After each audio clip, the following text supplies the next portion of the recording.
Bonjour. Notre méditation. Une bénédiction universelle. Dieu parla encore à Noé et à ses fils, en disant « J'établis mon alliance avec vous et avec votre postérité après vous. » Genèse 9, versets 8 et 9. La méchanceté était alors si répandue que Dieu dit « J'exterminerai de la face de la terre l'homme que j'ai créé. » Genèse 6, verset 7. Noé devait prêcher au peuple et construire en même temps une arche selon les instructions de Dieu, pour son salut et celui de sa famille. Il ne devait pas seulement prêcher. Son exemple lors de la construction de l'arche devait convaincre chacun qu'il croyait ce qu'il enseignait. Noé n'oublia pas Dieu qui, dans sa miséricorde, les avait préservés, lui et les siens.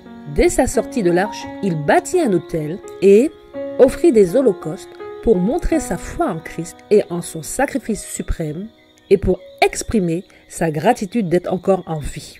L'offrande de Noé s'éleva vers Dieu comme un parfum agréable.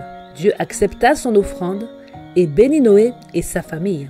Et de peur que l'homme ne fût terrifié par l'amoncellement des nuages tout proches et par les pluies torrentielles, Dieu, dans sa bonté, encouragea la famille de Noé en lui faisant une promesse. « J'établis mon alliance avec vous.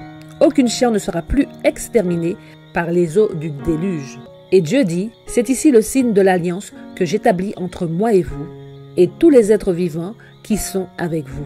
J'ai placé mon arc dans la nue, et il servira de signe d'alliance entre moi et la terre. L'arc sera dans la nue, et je le regarderai pour me souvenir de l'alliance perpétuelle entre Dieu et tous les êtres vivants de toute chair qui est sur la terre. » Genèse 9, versets 11 à 16.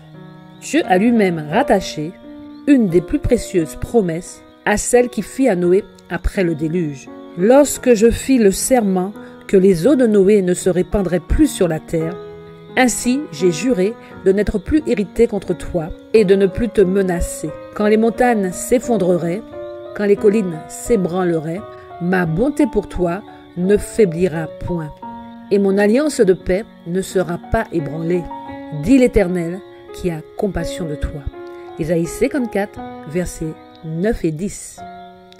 Amen.